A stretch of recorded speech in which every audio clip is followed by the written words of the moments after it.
روز 18-19 اکتبر در شهر بیشکک قرغیزستان گروهی از جوانان در طرفخانه KFC در یکی از مرکزهای سودا نمایش اعتراضی برگزار نمودند. نوار این نمایش در شبکه‌های اجتماعی پهن شد.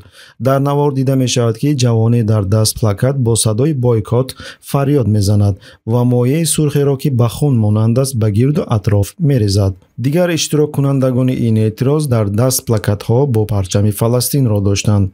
برند KFC در یک صف شرکت‌های بزرگ غربی قرار گرفت که به آنها برای دستگیری اسرائیل بایکات بین المللی اعلان شده است. Ағайындар, ұйықтамайық. Бұлардың Палестинадағы мұсылмандардың басына туған күн бізге де туы мүмкін. Сол кезде біз бір-бірімізді қолдамасақ, біздің адамшылығымыз, Аллаға құлшылық етіп атқанымыз, мұсылманшылығымыз қайда қалды? خدمات مطبوعاتی ریاست کارهای داخلی شهر بیشکک اظهار داشت که جوانان بازداشت شدند و آنها در ویرانکنی دقلانه ترتیبات جمعیتی از جانب گروه شخصان با مصلحت پیشکی عیبدار دانسته می شوند. 18 و 19 اکتبر در یکی از مرکزهای سودای شهر بیشکک شخصان نامعلوم با دغالانه ویران کردن قاعده‌های رفتار در جایهای جمعیتی با پلاکت‌ها در دست با نوشتجات بایکات به طلبات کارمندان محافظتی اطاعت نکرده بی‌ترتیبی کردند. آنها عملهای خود را به نوار گرفته در اکانت‌های خود در شبکه اینترنت نشر کردند.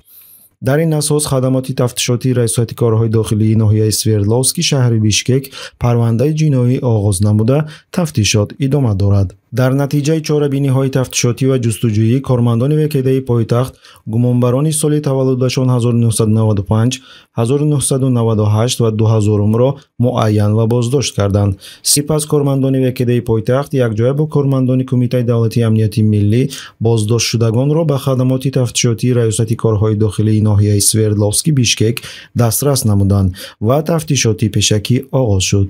آمده است در اظهارات وکیده.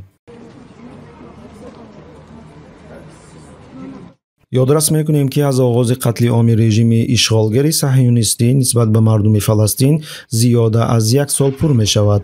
طبق ارزیابی های حامیان حقوق شماره قربانیان علاقه از 50,000 نفر عبور کرده است که نصفی قتل شدگان کودکان می باشند. همه این در زمینه بی‌عملی خامشانه کشورهای همسایه مسلمان روی می دهد.